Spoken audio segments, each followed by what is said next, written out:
Well, everyone knows that in upstate New York, there's two seasons. There is winter and the 4th of July. Well, this is 4th of July weekend, so welcome to summer and welcome to Crossroads Online Service.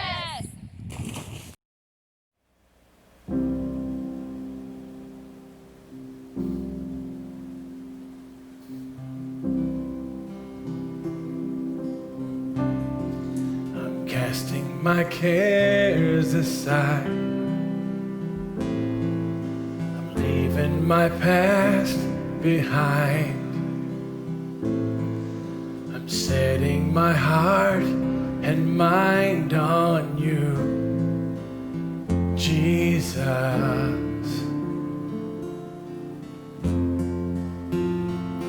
So today, folks, as you're watching this, you might be singing along, you might just be listening, but either way, now's the time to put away your distractions, to focus your heart and your mind on Jesus, to worship Him as we sing. You can join us if you'd like. But just want to dedicate this time and all our thoughts on Him. The Bible says, "This is the day the Lord has made. I will rejoice and be glad in it." So that's what we want to do with you this morning. Let's sing together. I'm casting my cares aside. I'm leaving my past behind. I'm setting my heart and mind on you, Jesus. I'm reaching my hand to yours, believing there's so much more, knowing that all you have in store for me is good. Is good. Today is the day you have made. I will rejoice and be glad in it. Today is the day you have made. I will rejoice and be glad in it. And I won't worry about tomorrow. I'm trusting in what you say. Today is the day. Today is the day. I'm putting my fears aside. I'm leaving my doubts behind. I'm giving my hopes and dreams to you, Jesus.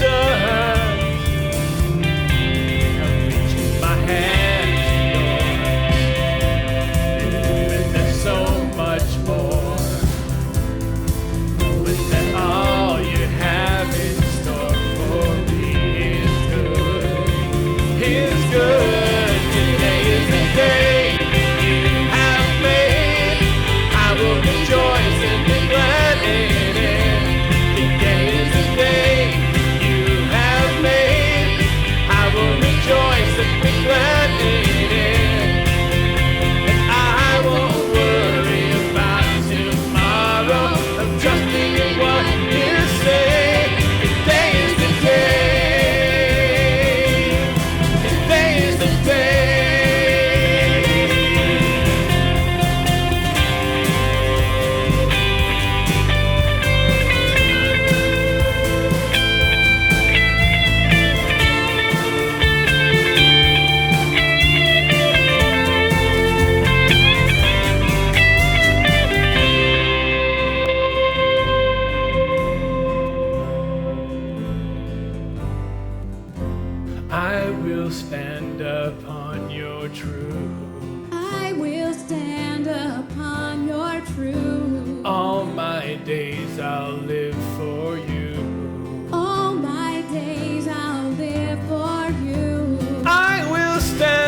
I believe I overcome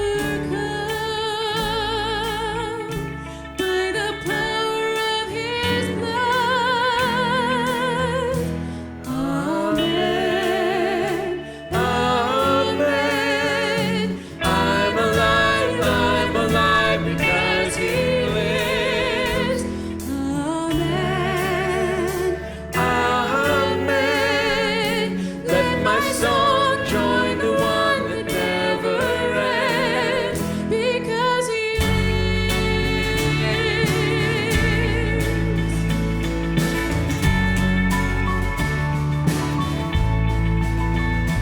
I was dead in the grave. I was covered in sin and shame. I heard mercy call my name. He rolled the stone away. Amen. Amen. I'm alive because He lives. Amen. Amen.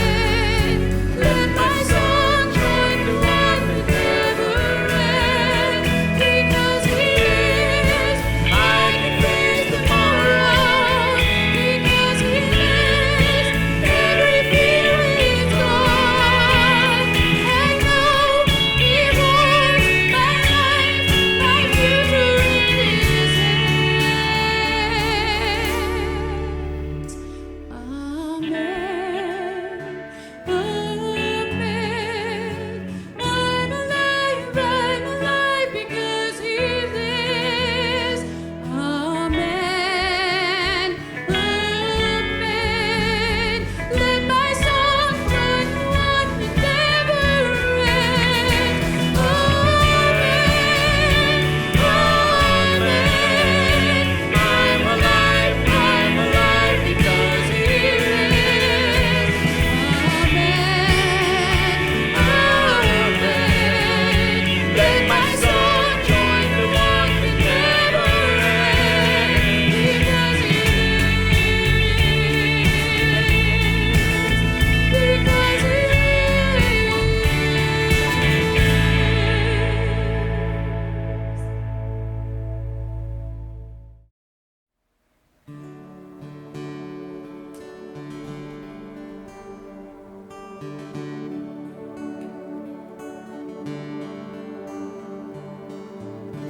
Take my life and lay it down at the cross where I am found. All I have I give to you, oh God.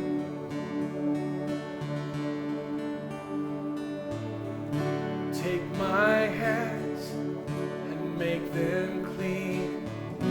Keep my heart in purity, that I may walk in all you have for me. Oh, oh, oh, here I stand, arms open wide. Oh, oh, oh, I am yours and you are mine, Jesus.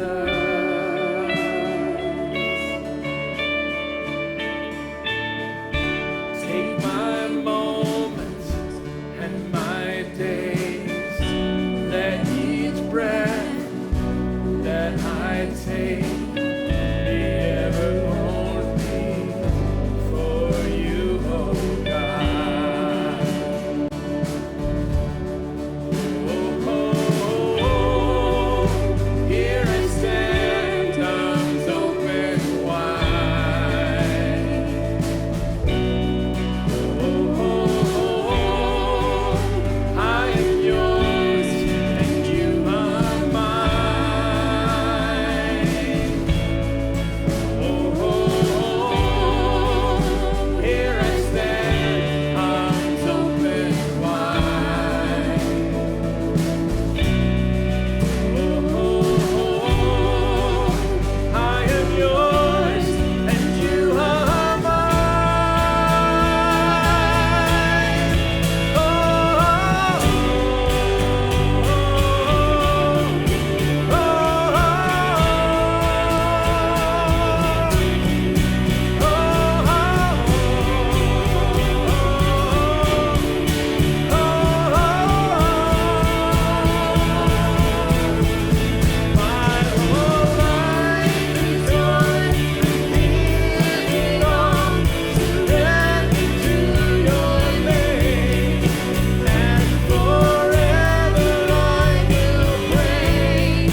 Well, thanks for inspiring us, Jen and Steve, with that music and the reminders of how great God is. Would you please join me in prayer? Heavenly Father, this is probably the strangest 4th of July weekend I can remember. The discoverers and the founders of our country have come under intense scrutiny in recent days.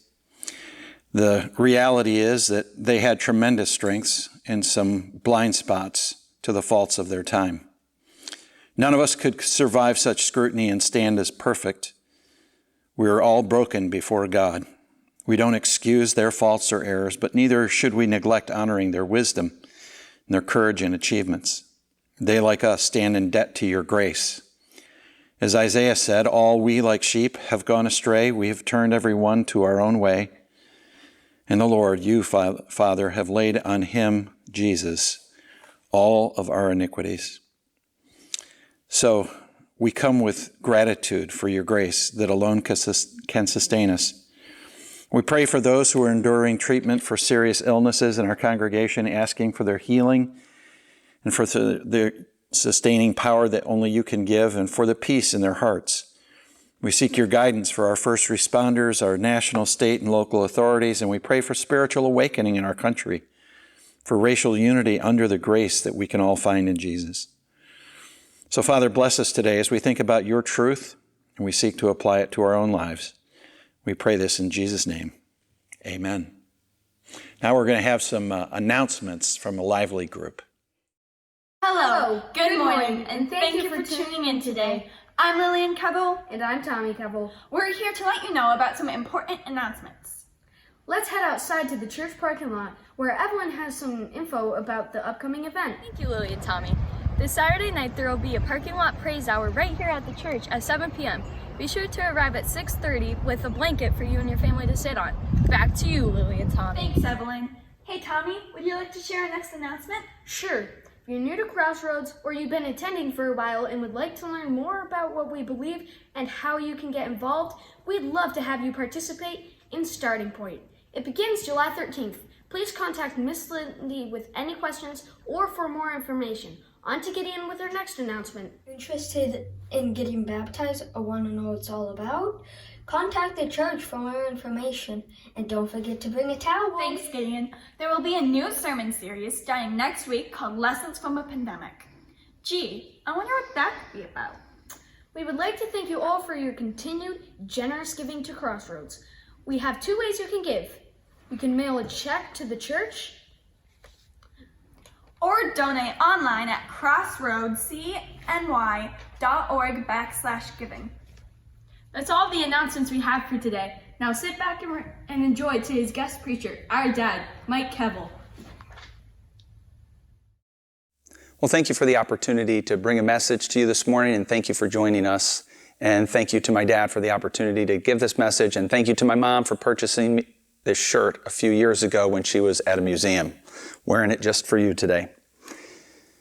Well, I wanted to talk about something with a historical context of the celebration that we just had yesterday for July 4th, and kind of walk through a little bit of American history and talk about some principles from what happened at the founding of our nation and some things that we're observing and experiencing in our culture and in our society today, and talk about how we as Christians can be approaching these things in a way that's honoring to God.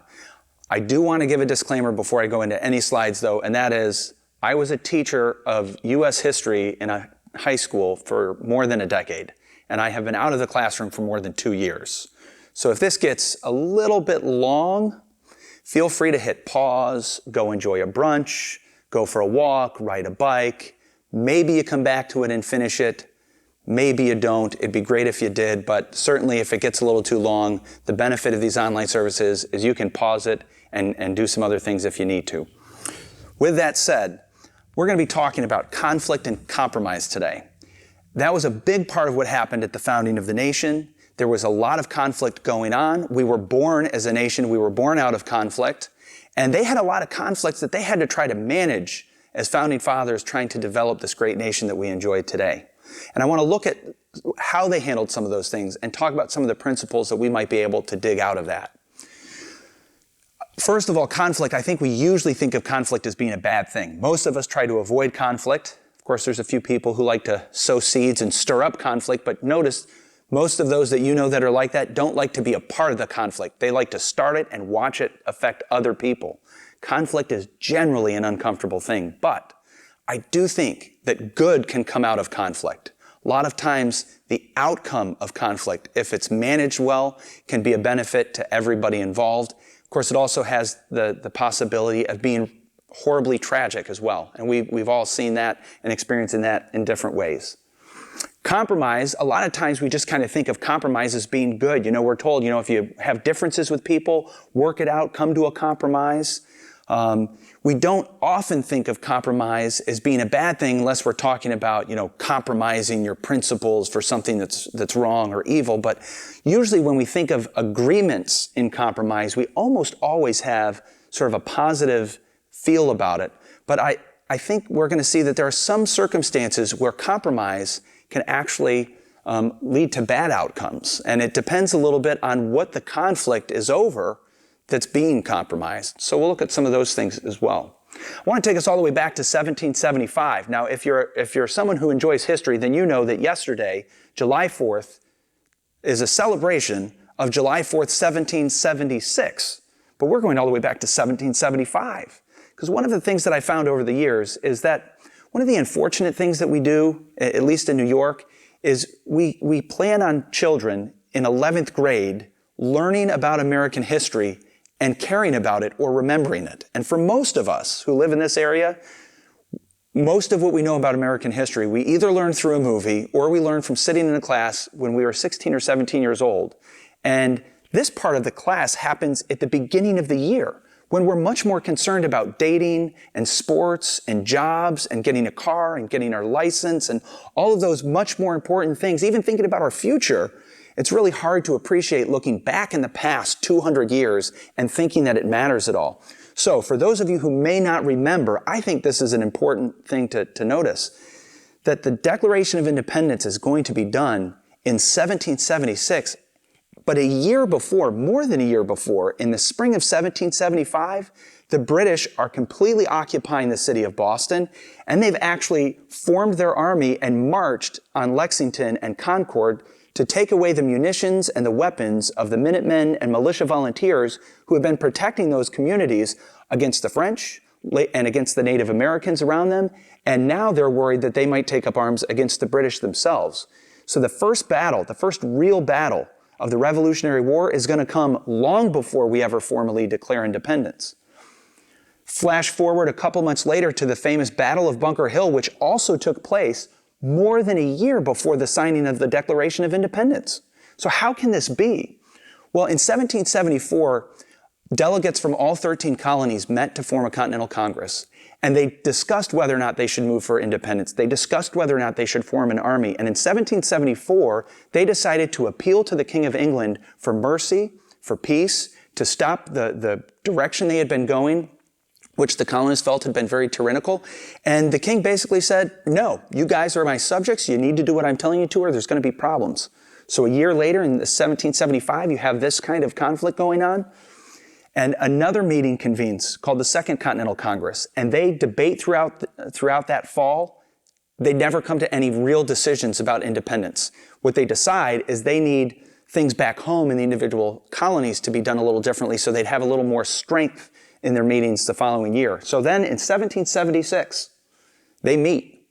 And in June, a resolution is put forward that says, you know what, we should probably start working on independence.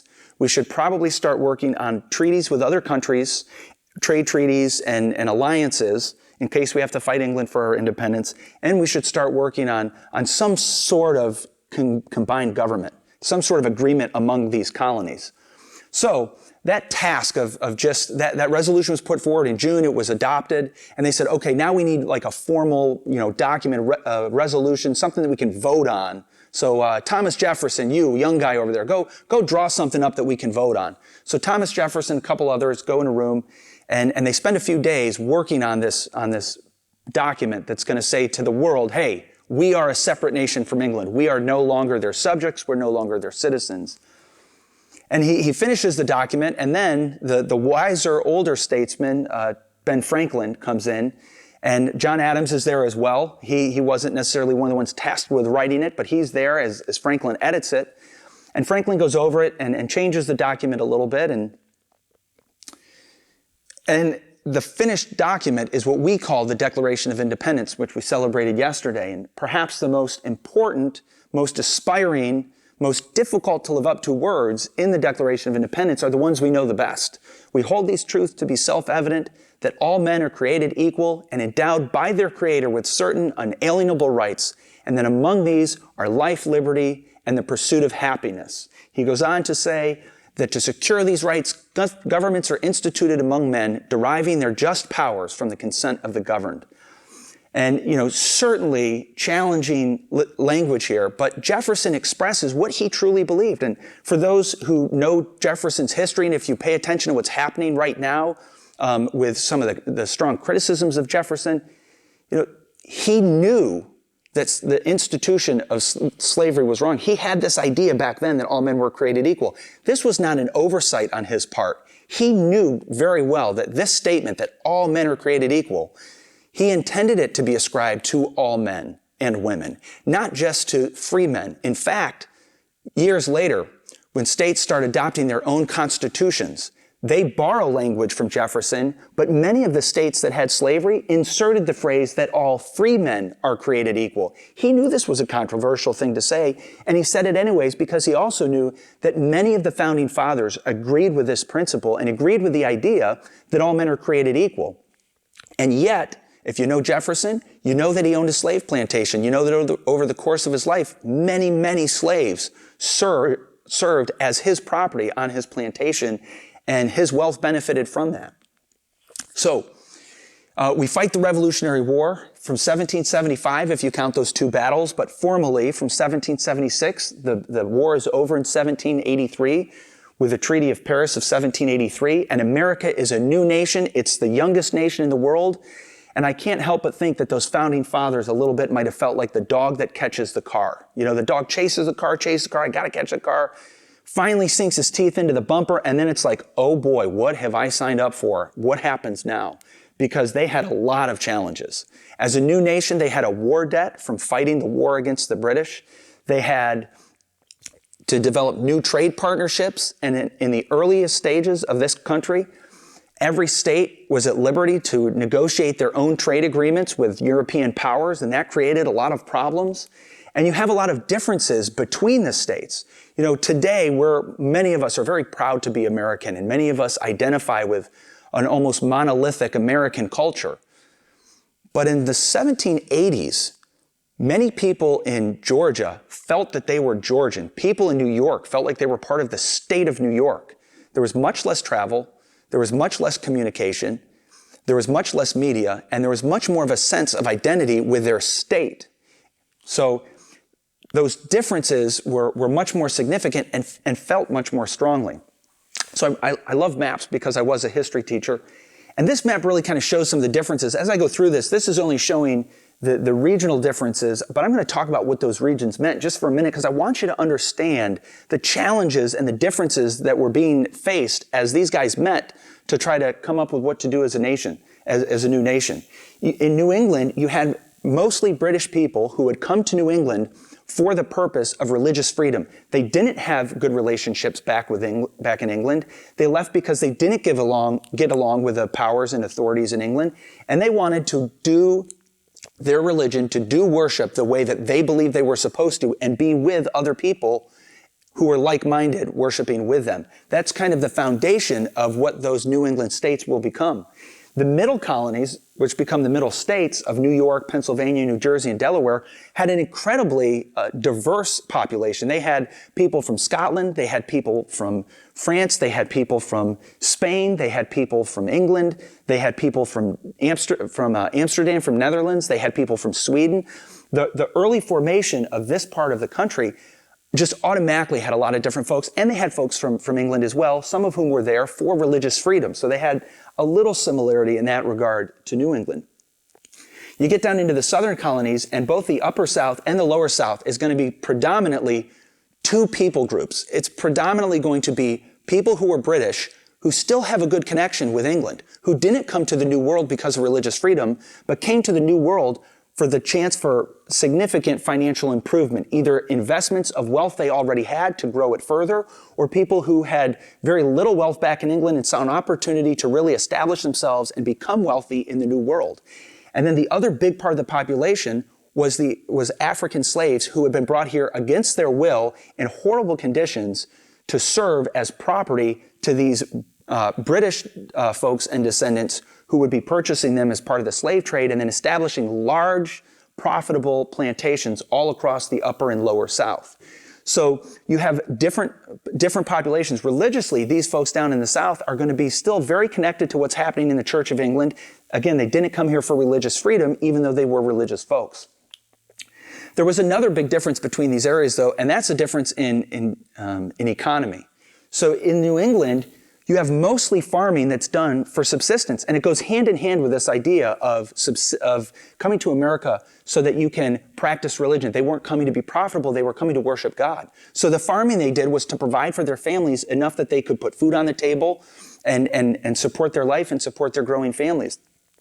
In the middle colonies, you had more commerce, you still had a lot of subsistence farming, but through the 1700s, it turns out wheat became an incredibly, incredibly valuable commodity.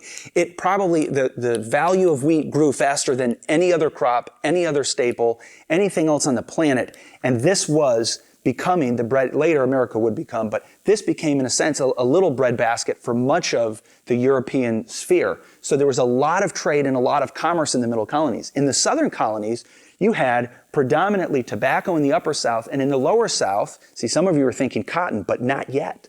The primary crop in the South was rice and indigo, and they grew a lot of it. And most of what was happening from trade here was going back to England. The overwhelming majority, North Carolina and Virginia area, that tobacco was mostly trading back to England. So they still had very strong ties with England as we're coming out of the Revolutionary War. And now we're in this problem of how do we manage all of these differences? And you have a 10-month growing season in the South, and you have, we're in New York, where we have a 4 or 5 month growing season up here in New England and in the northern states. But down here, you can grow things for 10 months. So that's part of the reason that very early on, states like Massachusetts, states up here in the middle states are going to end up, kind of getting away from slavery pretty early on. Part of it's on principle, part of it's because their economies don't really depend on it. The economies down here became heavily dependent on African slavery. So you have all of these different challenges of what are we going to do now? We're a young nation and we've got to try to survive. And it really goes pretty rough for the first 4 years. It's a lot of kind of starting and stopping and not sure how to handle things. We have a very weak national government. The states can kind of do anything they want. And as a consequence, the states are competing against each other for trade agreements. And it really, the problem this created was highlighted in an event known as Shays' Rebellion, where farmers in western Massachusetts who were fed up with having their land taken away from them through legal means, they couldn't pay their taxes in specie, in actual currency. They couldn't pay back their debts to Boston merchants in currency because they didn't have currency. There wasn't enough of it around. And as a consequence, the folks in Boston were the merchants who were owed money, the wealthy who were owed money from the state, started taking these farmers into court and suing them and having them thrown in jail and foreclosing on their farms and then selling their farms and taking the money they could get from that. And the farmers just felt like, we fought in this revolution and we haven't been paid for our service. So we don't have any money to pay. This isn't right. And they started preventing judges from going into court. There were some serious challenges going on. And in the wake of this, those leaders that had done the Continental Congress, those leaders that had kind of established the country, that had led the military in our fight against the British, said, you know what, we need to have another meeting. We need to improve this. We're not there yet. So in May of 1787, they convened another meeting, and this one is called the Constitutional Convention. And they're going to meet. Now, I don't know about you. I've been to Philadelphia a couple of times in the summer. I would not want to be sitting in an unair-conditioned Independence Hall from May to September arguing with people about things that involve my livelihood, that involve my core beliefs, that involved things that I would fight passionately for, and that's what they did. And I'll tell you, it got really contentious because they were arguing and discussing really big things. They were talking about these conflicts about money and debt. New England had been fighting the war more than a year longer than the South. The South continued to trade with England right up until the war began, but the British had shut down Boston Harbor. They'd stopped New England's ability to trade with outsiders very early on, and their economy had suffered because of it. And they started fighting a war against the British long before the South had ever, jumped in and bought into it. So you have a big difference in who owes money and who should bear that debt. I used to tell my students, it's like when a group of 10 go out and one person's trying to save their money, so they just get salad, and some of them don't care, so they get the porterhouse steak, or they get the filet mignon and 5 drinks, and then you go to split up the bill at the end of the night, and they're like, oh, we'll just break it even. The people who bought steak are like, hey, this is pretty fair. And the person who bought just the salad is going, what? There was a little bit of that sense of things about the debt that was owed for fighting this Revolutionary War. They had fights about power and authority. Who should be making trade agreements? Should it be the states? Should it be a new national government that has that kind of power? And how are we going to divide up power? Should big states have more power? Should small states have power? They started fighting about moral values having to do with slavery and whether or not it was okay or not, or whether or not it was right, wrong, something we're stuck with. They fought about pride. Who are we going to be on the world stage? Should we be trying to rise up and be the most prestigious nation in the world, or should we just kind of like fit in and kind of go with where things are? And there were some fights about ethnicity, because you had folks from those different regions of the world who had come to settle in America. And after the war, you had a big contingent of Germans who had come to America and Frenchmen who had come to America. And there was a lot of controversy and concern about that and who gets to be a citizen and who doesn't. So they call the U.S. Constitution the bundle of compromises, because many of these concerns, many of these conflicts are going to be meted out and settled. Questions about the executive power. Should we have a king? Should we have a king for life? Should we have a king for a few years? Should we have a king who doesn't pass it on through heredity to their son? Some of those in the room like that. Should we just have a prime minister who's voted on by the legislature and just carries out the will of the legislature and is part of that? Should we have 3 executives instead of just one? Should we go back to that Roman model that was there for a short time of having a triumvirate? And of course, ultimately what won out was what we have. They questioned, should we have democracy or should we be a republic? How much power should we really give to the people, and how much should we keep for the aristocracy? And they settled some of those things with some of these compromises, like having a president. That was one of them. And having the president chosen by an electoral college, that's not particularly democratic, most would say, now more than ever.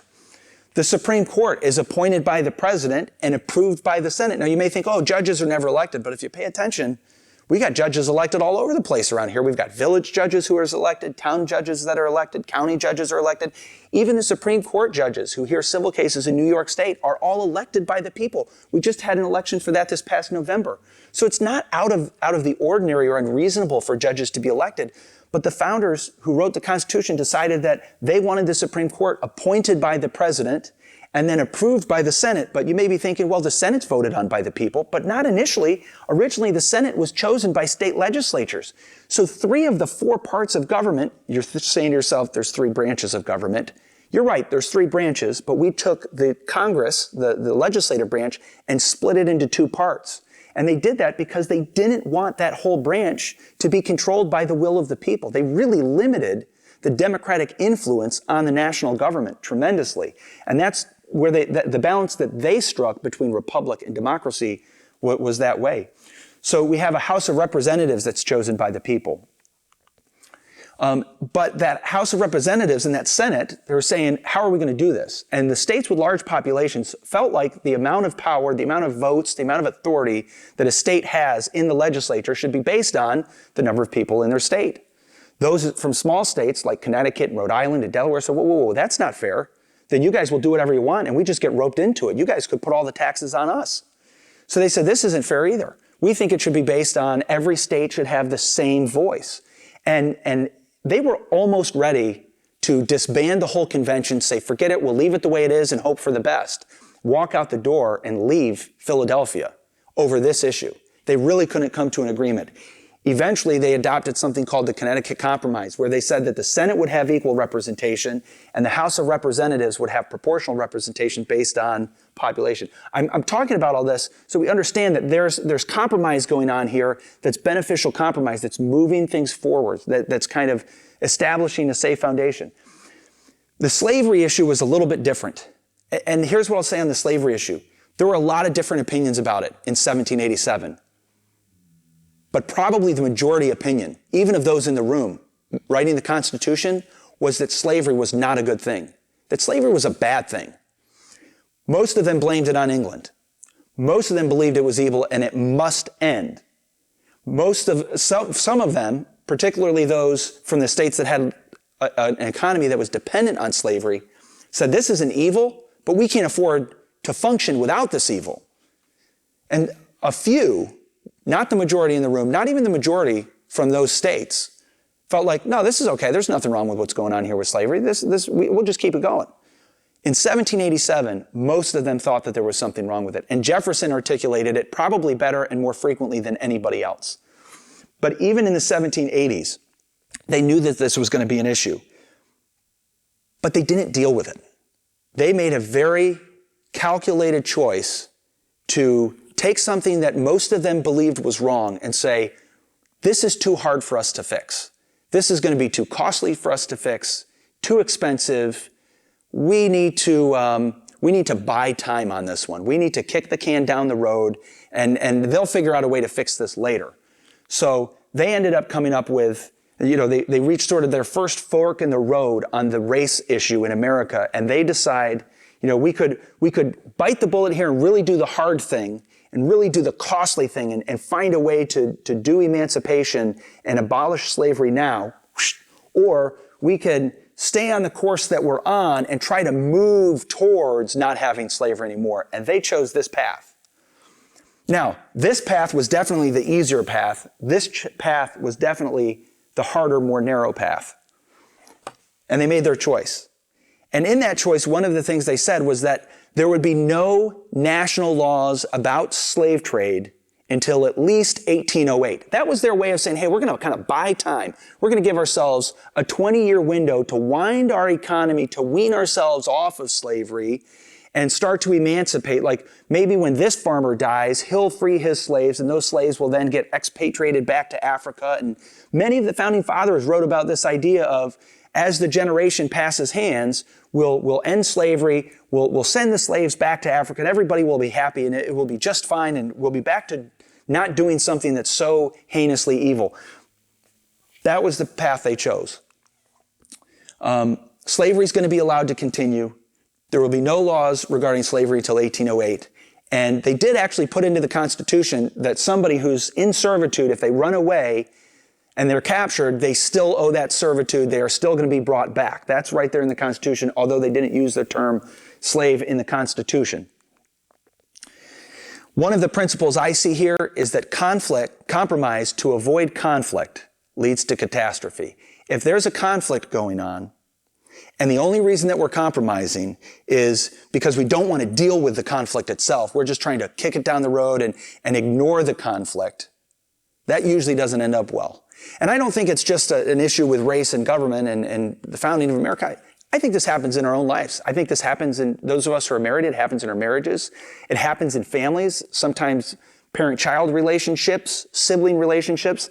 It happens sometimes with our coworkers.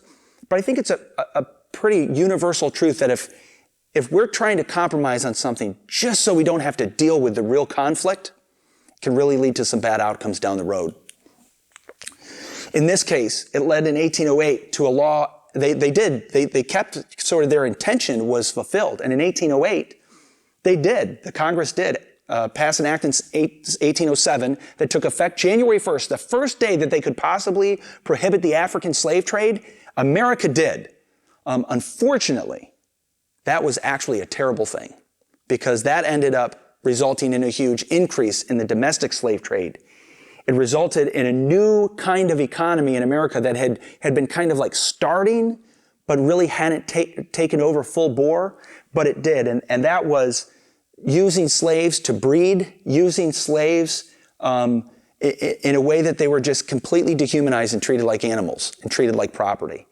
And that ban on importation accelerated and made this worse because it made the value of slaves go up. It made the value of slaves as a commodity a new thing for our internal economy. And as the land and the soils closer to the coast became depleted and worse for growing for decades of use for the same cash crop, those slaves started to be sold further inland toward the Mississippi River Valley, where the new plantations and fresh soils were incredibly profitable. Families would be broken up because they didn't want to have family relationships between the slaves because they wanted to be able to treat slaves as workers. They didn't want a mother protecting her child from abuse or from harsh treatment. So very early on, the breakup of the family started very commonly in the Deep South. It didn't help that cotton became the lead cash crop of the South at this time and became the economic engine driving the economy of the South at the same time that they stopped the importation of African slaves. Following that, we see the Compromise of 1820, which Jefferson considered like a fire bell in the night. He said when he found out that they had done the Compromise of 1820, which would extend slavery into the newly acquired lands from the Louisiana Purchase, he felt terrible. He felt like he had failed. He even said that the only solace he had in the bad decision of continuing slavery further west was that he wouldn't be around because he was near the end of his life. He said, I won't be around to see the real consequences of this bad decision, but they are really hurting themselves. This generation, the children of the founders, are making a terrible decision in continuing this institution. The Compromise of 1850 continued it again. The Fugitive Slave Act continued it and made people in the North have to help in the capture of slaves and returning them to the South. The Kansas-Nebraska Act made it possible for slavery to continue into the Midwest, where in the Compromise of 1820, at least it had been stopped from going into the Midwest. The Kansas-Nebraska Act allows it to go into the Midwest. Ultimately, this culminates in a civil war. We all know that. 500,000 Americans killed in the Civil War on the two sides. We end up then going to segregation after a brief Reconstruction period. We abandoned the opportunity to try to get things going in the right direction again, and instead we fall into a Jim Crow South, and segregation becomes the way of life in the South. Then you have the Great Migration as African Americans try to get out of that South and out of that environment into the North for new job opportunities in the industrial booming North. And then they come to the North, and there's just as much racism, just as much segregation in the North as there was in the South. And following World War II, as soldiers, African-American soldiers, return home to their communities, and after liberating Europe from the Nazis, after liberating the death camps that they saw, they come back and they're treated in a way where segregation to them felt very much like the segregation that they had been sent to Europe to stop. So in the wake of that, we see the Civil Rights Movement develop. And the Civil Rights Movement and all of its promise and laws passed in 1864 and 1865 and 1868 that say we're going to be a more equal nation, we're going to bring more parity. And yet, if you look at the data today on socioeconomic advancement and socioeconomic success in the United States, if you break it down by race, we really have not gained much at all since the 1960s. I'm not saying that life is not better now than the 1960s in terms of other things that were going on. But certainly, as far as an equality of opportunity, equality of success, we're not there yet as a nation. We continue with inequality. We've had a lot of forks in the road, and I wanted to take a look at something real quick that I couldn't do on the computer. Just couldn't figure out how to make it work. But if we start at one point, and we have a fork in the road, and we can go to this way or we can go to this way, if it's a morally right and morally wrong issue, so I'm going to say right and I'm going to say wrong.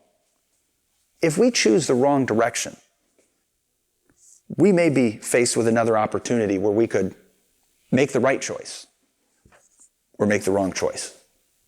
We make the wrong choice again, and we just keep going, and we keep going, and we can keep going. And you'll notice that the more wrong choices we make when we have the opportunity to do the right thing, the further we get from where we should be. And I'm drawn back to that statement, that declaration by Thomas Jefferson, that acknowledgement of something that we know is true, that all men are created equal, endowed by their Creator with unalienable rights.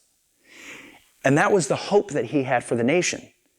But again and again, at the Constitutional Convention in 1808, 1820, after the Civil War, during the Civil Rights Movement, we've had opportunities to really try to get things back to where we should be. But the longer we go in the wrong direction, the further we have to go, the more costly it's going to be to get back to where we as a nation could have been and should be, acknowledging and living out what Jefferson said and what God tells us is true, that we're all created equal, and that our rights come from God, not from government.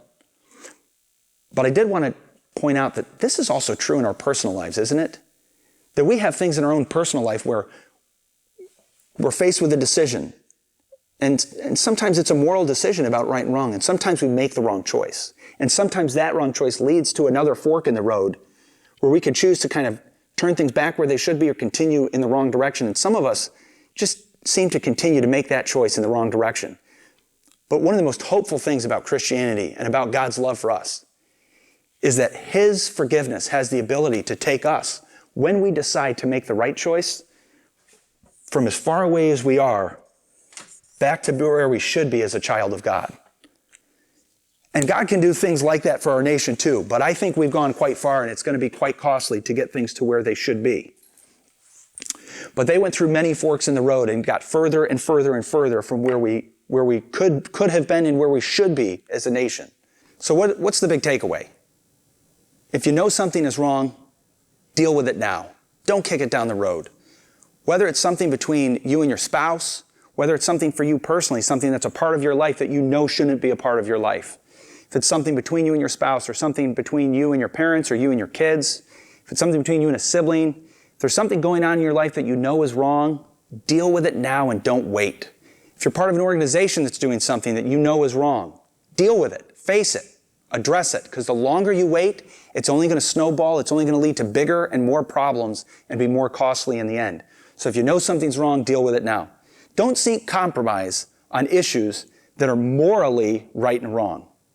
So, morals is a funny thing in our culture today, but if you're a Christian, if you're a follower of Christ, then the Bible is our guideline for morality. The Bible will tell us what is right, what is wrong. If we have question in our life about what we should or shouldn't be doing, where the boundaries are, where the lines are, get into Scripture, read what God has told His people about it, and then apply it to your life. But don't compromise on things that are morally right and wrong. Compromise on gray area issues. Compromise is great for that. If there's something, my wife and I have a disagreement about something, and it's not a morally right or wrong issue, compromising, working it out, can deal with conflict in a really healthy way, but not when it's morally right or wrong. So what do we do about race? And I want to say for just a minute, I don't have a great background to deal with this issue. I grew up in Chittenango for the second half of my childhood, and it just isn't something that's a big part of our experience in this part of New York. My best friend growing up through high school, however, moved to North Carolina after we graduated and became a missionary in Haiti for a portion of his life and adopted a couple of kids from Haiti and has moved back to the United States and lives in the United States now.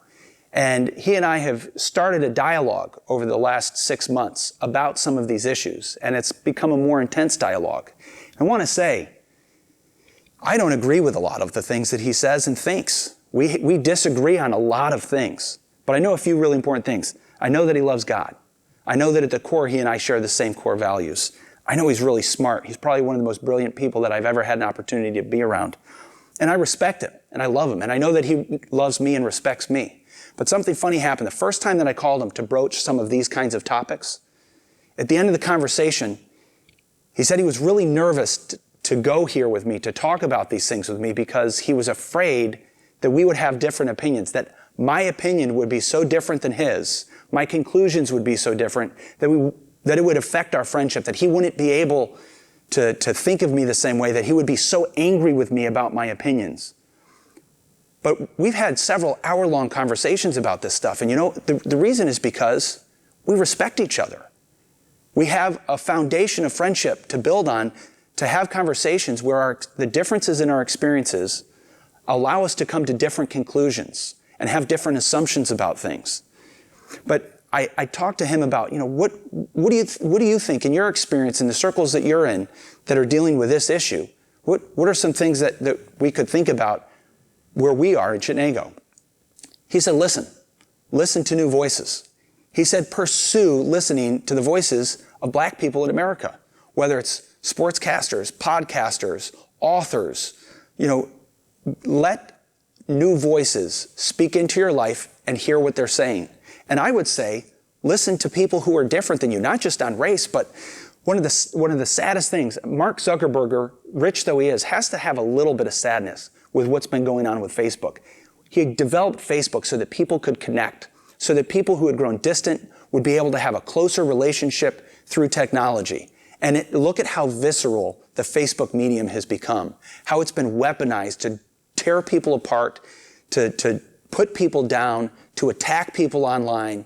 It saddens me tremendously to see people that I love and respect get on Facebook and say, I can't believe you posted that. I don't want to be your friend anymore. I don't even want to see you anymore. I can't believe you would think that. If you pick up a phone and have a conversation with somebody, chances are you'd find that even though you have a difference of opinion, you can still have mutual respect. So I encourage people, stop posting on Facebook, stop answering somebody's tit for tat on Facebook, and pick up the phone and call people that you know, where you have a foundation of friendship, where you have a history of friendship that you can draw on, especially if they disagree with you. Listen to people who don't agree with your opinion and dialogue with them. Don't accuse and don't point fingers, and listen to new voices. Listen to what people outside of our community are saying. And when we listen, believe what they're saying. Listen to hear what they're saying. And for this one, I went to Chenango High School.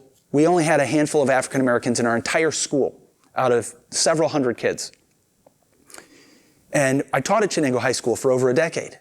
And it really didn't change much. Only a handful of African American students in a school population with a couple hundred kids, a couple to a few hundred kids. I'm friends with some of them. And I talked with one of the students that I went to school with, and I talked with one of the students who was a former student when I was a teacher. And they both had a very similar experience. And it's different than me. If you ask me if there's any racism at a place like Chenango High School, I would say, or any high school in a community like ours, most of us would say, no, there's no racism. As a teacher, I treated all kids the same based on their effort, their performance, their attitude. I didn't care about the color of a kid's skin. And if you talk to most of the students at Chenango, they'd probably tell you the same thing. But here's what's funny. If there's an African American student at Chenango High School, you only need 3 or 4 students who are mean. 3 or 4 students who are going to take race and make it an issue in their daily interactions with that student. And 99% of the kids in the school have no experience with racism. None of the teachers might have any experience with racism, but that one black student experiences racism every single day that they're at school. So when we hear somebody tell us that there's racism in a place where we don't see it, don't get defensive. Don't argue back. Don't put up walls. Listen and believe. And then think about it. In my dialogue with my friend, it felt like if you have cancer, you need to know you have cancer to do treatment. If you don't see a doctor for a diagnosis, or you get a diagnosis but you never open the envelope to find out what it is, and you just put your hands over your ears, nothing's going to improve. So if there's a racism problem in America, we need to listen and believe and hear what it is if we're going to be part of the dialogue for solutions. And we need to be part of that. We need to be part of that solution because we're called to love. And this is what Mick preached about for the last, it almost seemed like an eternity, didn't it? So many week after week after week about love. But he said love believes all things. Love hopes all things. Love is patient and kind. And who do we need to love? We as Christians need to love everyone. It's the highest call we have. And I think most of us can come up with 5 to 10 excuses to not love anybody that we interact with. Whether it's based on race or whether it's based on somebody else's attitude, whatever it is, we can find reasons not to love. And there are legitimate reasons in some cases. You may not like the way somebody looks. You may not like the way they act. You may not like the way they dress. You may not like the way they talk. You may not like the way they think. You may not like what they say. But if we are Christians, then we need to love and be kind based on the source of where our love is coming from, not based on the characteristics of the object of that love. We need to love because God loves us, not because the people that we need to love deserve it or don't. We're all made in God's image, and that's why we need to love everyone. And finally, I'm going to go back to the Constitutional Convention where they were bickering and rancoroning and ready to disband when the oldest statesman in the room tapped his cane on the ground and got everybody's attention and stood up and said that they need to begin to pray.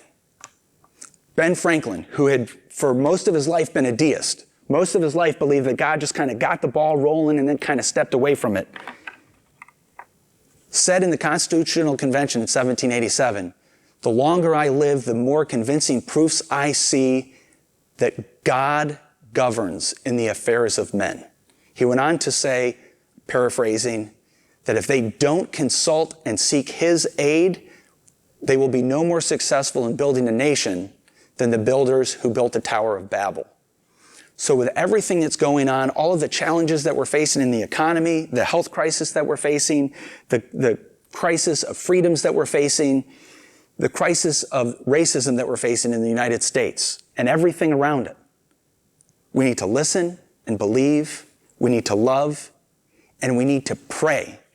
We need to pray for everybody involved. Pray for leaders, pray for people who don't look like us, who don't live where we live, pray for each other, because God does govern in the affairs of men, and he cares, and he loves us. So thank you for participating with us today. Look for opportunities to listen and love. Heavenly Father, thank you for your truth. Thank you for this nation that is the best experiment that humanity's ever had in freedom and honoring you in the way that we conduct government and the way that we conduct our lives. I pray for wisdom for our leaders. I pray for compassion for all those who call you Father.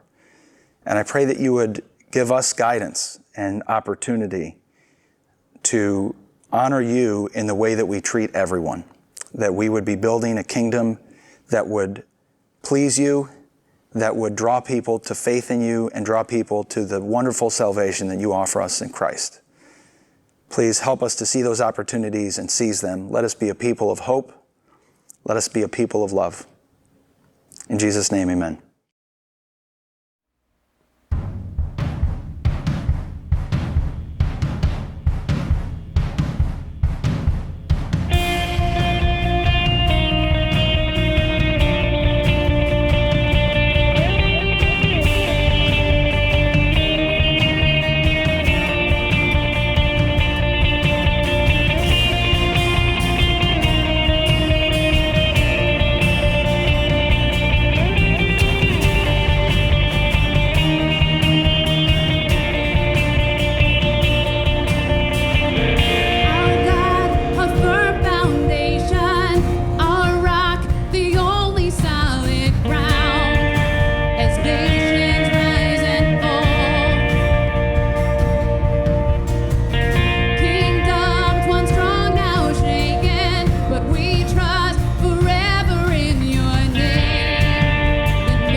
lift you higher. You are the only King forever, forevermore. You are victorious. You are the only King forever. Almighty God, we lift you higher. You are the only King forever, forevermore. You are victorious.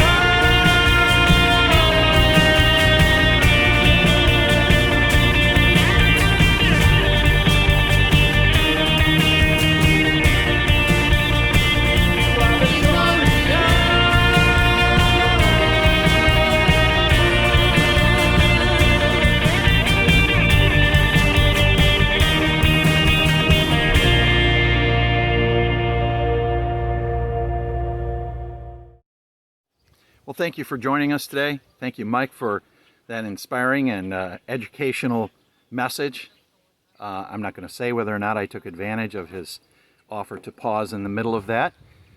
And I just want to say I hope you'll show up this coming Saturday night, 6:30, for the family time on the yard, and then 7 o'clock for praise in the parking lot. Remember, park across the street if you can. Bring your lawn chairs, and we'll fill up the parking lot, socially distanced, and it'll be a great time together. Looking forward to seeing you then. God bless.